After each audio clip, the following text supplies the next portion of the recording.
Hi guys, it's Bo here. If you read the Bible, then you probably know that God likes to interact with his world. Maybe you also know then that the world has become broken. And that, of course, begs the question, how does God interact with this broken world? In the beginning, God, he created the heavens and the earth.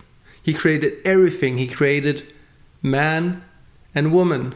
But then everything went kind of bad, and especially the relationship between us and God. Well, we read about this tribe that later became Israel, that God chose to try and make things good again. We also read about a man called Jesus. But all of that is 2,000 years old history and even more. So what about today, right now? Maybe you can recognize what I'm about to say in your life, that God feels far away sometimes. Or maybe even the thought that there's too much evil, too much chaos, too much bad stuff happening for there to be a good God in the middle of it. Sometimes it can feel like our intensive prayers go unheard. Some experience bullying or maybe even persecution because of their faith. I also think that some of you have had an experience with God, with the presence of God years back, and now you feel like you're walking in this dim shadow of this great past experience. And what do all of these things tell us about how God interacts with this world? It could maybe tell us that he doesn't care anymore. Maybe he's ill-tempered and hurt that we have not turned to him after all the good he had done for us. Or maybe it tells us that God simply doesn't exist. I have asked myself all of these questions countless of times. I've even been stuck at some of these questions. And if that's you, then I challenge you to write it in the comments where you've been stuck. So other people who are stuck the same place can know that they're not alone and that there's a path forward. And I will get into some of the answers to these questions later. But before taking the shortcut to the happy ending, I think there's something that we need to talk about first. And I think there's some things that we need to understand to properly move on in our faith journey.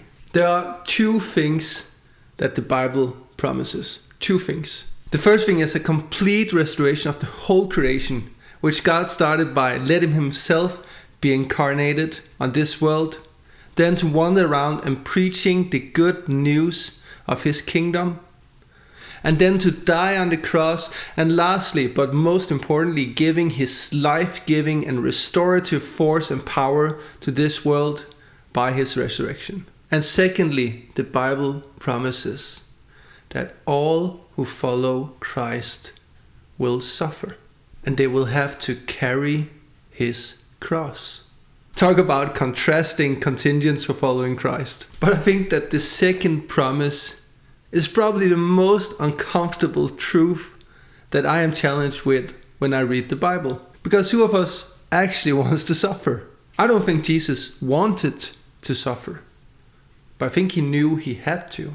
And that tells us a lot about how God interacts with the world. Because when Jesus suffered with people humiliating him, and of course on the cross, what he did was to put himself on equal terms as the rest of us. He does not stand from afar and just fix this broken world. No, he gets in close and takes part of this broken world. And a really beautiful picture of this is also a picture we find in the Bible. And the picture is that Jesus is like light. But the thing about light is that it's only truly useful when it's dark. And if we imagine this broken world as a dark place, then I don't think the purpose of this light is to escape the dark. But I think it is to lead us and to give us courage to walk through the dark. God loved the world so much that he came as a human being in flesh and bone to place his light right in the midst of us. And this is where I think that God's way of interacting with this world sometimes differ from the way we want him to interact with this world. I think sometimes we want to use God as an escape and a distraction so that we can escape the realities of this dark and broken world, and that his light would distract us from the pain and from the suffering that we experience and the people around us experiences.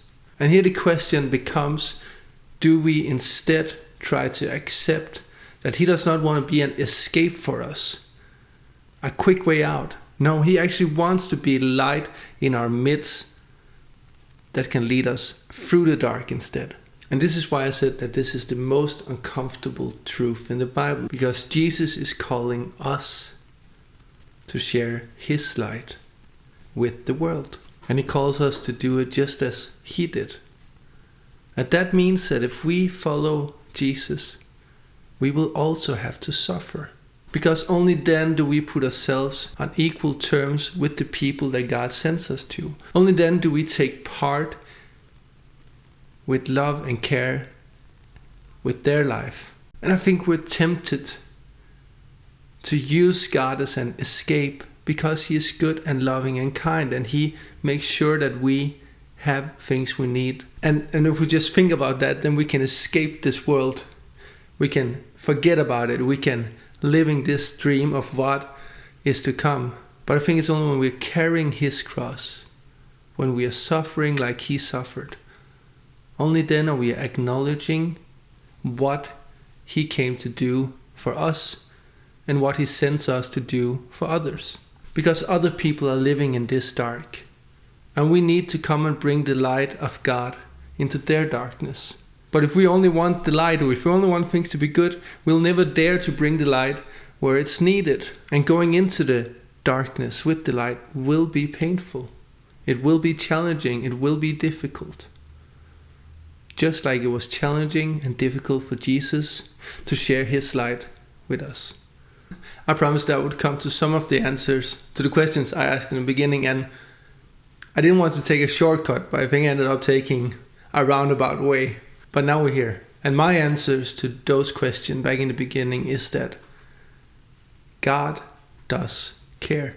He is loving and kind. So loving, in fact, that he wants to restore everything instead of just giving us a cheap escape strategy. And in our trials, in our challenges, we can either turn our face away from God, thinking that he has abandoned us, or we can try to look for the light deep in the darkness ahead of us, and let that light fill us with hope and courage to move towards it and through the darkness. If you are in a dark place, then I truly hope that this reaches your heart. Jesus loves you deeply, and his light is already shining somewhere in the darkness, ready to lead you, to show you the way if you dare to let him. May God bless your journey.